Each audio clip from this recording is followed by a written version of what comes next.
Hi, good evening. My name is Kendall Clark, and I am the host of What's the Word? Tonight, with the help of my classmates, we're going to be discussing our reactions to Episode 6, Shooting the Messenger, from the Netflix series Truth and Power, and the impact of social media on national news.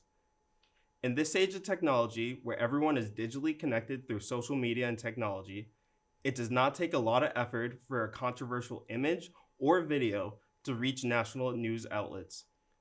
The Shooting the Messenger episode shows the deaths of Michael Brown, Laquan McDonald, and Eric Gardner, three African American males whose deaths were captured on cameras by civilians. All three stories gained national media attention as the video footage raised questions about police methods. Throughout the discussion, we will be discussing what citizen journalism is and its impacts on society. Before I go any further, I would like to introduce my co-hosts and get their reactions to the episode. I'm joined by Ashley Mims, Anushka Robinson, and Faraz Almadani. Hello. Hello. Hey, So welcome, how you guys. doing? Hi. So Ashley, I'd just like to start with you. What are citizen journalists and what do they do? Well, anyone I believe who has access to a camera and have the ability to shoot, analyze, or report any type of news or information is considered a citizen journalist. That's a great point. And for us, what is the difference between a citizen journalist and a professional journalist, in your opinion? A citizen journalist is not a professional and isn't practice journalism. Isn't practice of journalism as a professional journalist and doesn't get a salary. Anushka, does the law weigh out the citizen journalist perspective? I believe it does. The law does outweigh the citizen journalist perspective simply because in the judicial system, I think the law has more of a moral compass than actual human interaction. Literally on these videos, we saw these black men getting murdered, and they chose to go with the law instead of um, just being a human being, in my perspective. Right. And so when you say being a human being, like, what does that mean to you? Being a human being is just having compassion, extending the gratitude to literally anybody. The same gratitude I'll extend to Faraz, I'll extend it to you. That's just literally being a human being and being nice. Do you guys consider yourself citizen journalists? I mean, absolutely. For At sure. any given point, if anything is going on, the first thing to do is pull out your phone. Yeah, definitely. So for us, between professional journalism and citizen journalism, which do you think is more credible and reliable? It depends on the journalist who publishes the news that both of them can publish rumors or credibility. I personally go with the credibility of citizen journalism because people are looking for their rights in general, actually. Okay. Ashley, how can social media change the way we get news? Well, how has it? Okay, because almost everyone has a social media account and has access to the internet. So I feel like now that traditional news is available via app and social media, like people can access the news anywhere and at any time.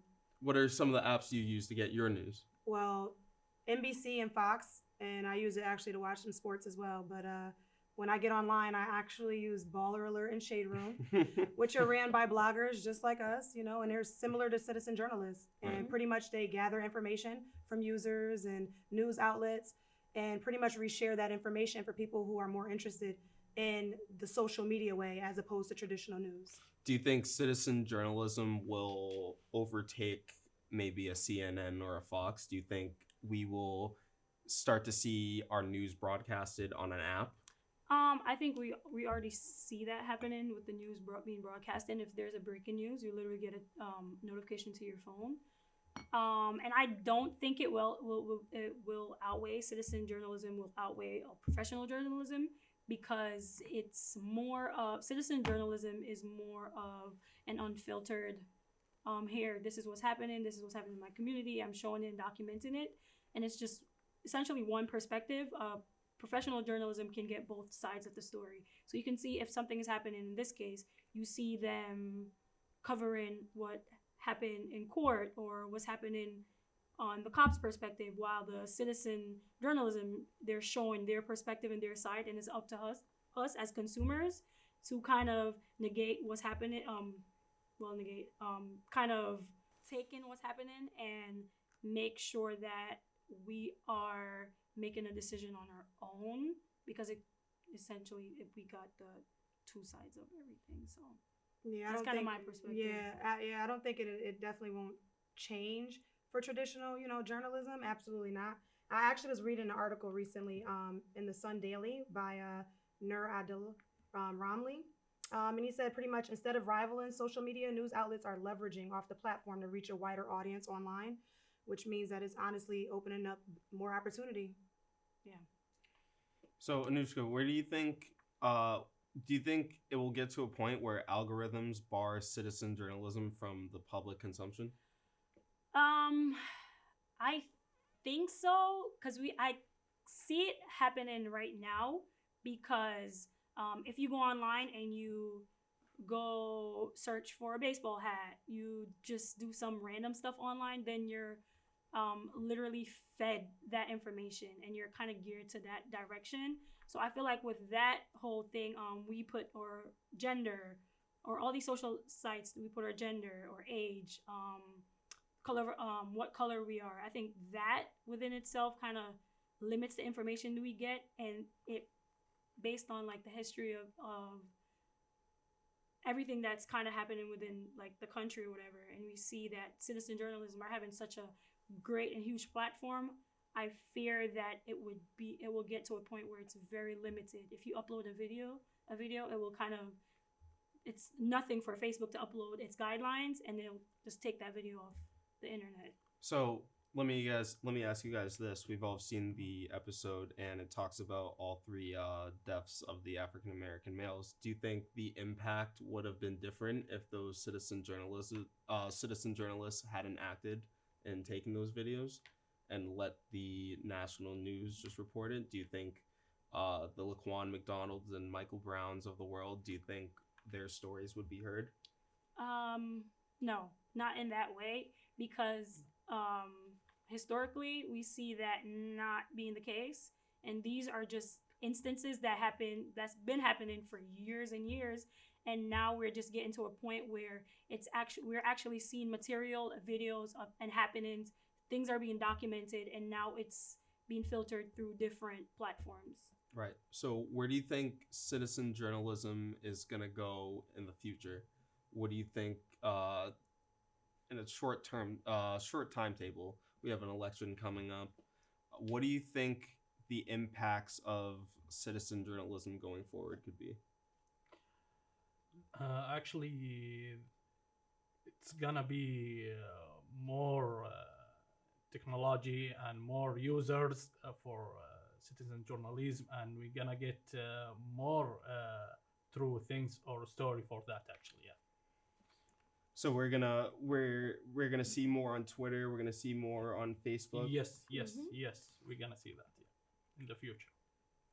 Yeah, I think that honestly, for as far as like people that it's going to actually benefit, I think like filmmakers and citizens, even victims, they all can benefit from it. Filmmakers now have all the material that they need to like pretty much piece together a documentary, and they get it from different angles. So and then continue. Oh yeah, thank you. No. I'm sorry. I was just gonna ask. I'm sorry. I was just gonna ask. I wasn't done. Okay. No. I'm so sorry. Now I don't know what to do. Keep talking. All right. So now that and also that citizens now have access to social media, and they can get news while they're out and about. Pretty much everyone's daily life isn't based in a house, so it's easily accessible. But also, like you said, like the victims, their side of the story is being heard now, and people can kind of see it, from different angles, from different videos and pictures that they're getting from everyone, including themselves at some points, Right. I think they all can. And you would think, actually, which ones I want to actually bring to my point, that citizen journalism is only going to continue. People will make of it what they want, but it will never change. There aren't many cons to this method of journalism besides the fact that it doesn't come from a reputable source. But the real question is, while it's benefiting filmmakers and citizens, is it actually working for the victims? You would think, with the number of incidents that have occurred around the world, the justice system would benefit as well from all of the physical proof that they need to get the justice these families are pleading for. But that has not been the case, and it has become more frustrating to watch the justice system fail us time and time again. Not sure what more they need for this raw information to be considered credible. I'm Kendall Clark, and thank you for tuning in to What's the Word. See you next time. If you don't read the newspaper, you're uninformed. If you do read it, you're misinformed. So what do you do? That's a great question. What is the long-term effect of too much information? One of the effects is the need to be first, not even to be true anymore. So what a responsibility you all have to tell the truth, not just to be first, but to tell the truth. We live in a society now where it's just first. Who cares? Get it out there. We don't care who it hurts. We don't care who we destroy. We don't care if it's true. Just say it, sell it. Anything you practice, you'll get good at, including BS.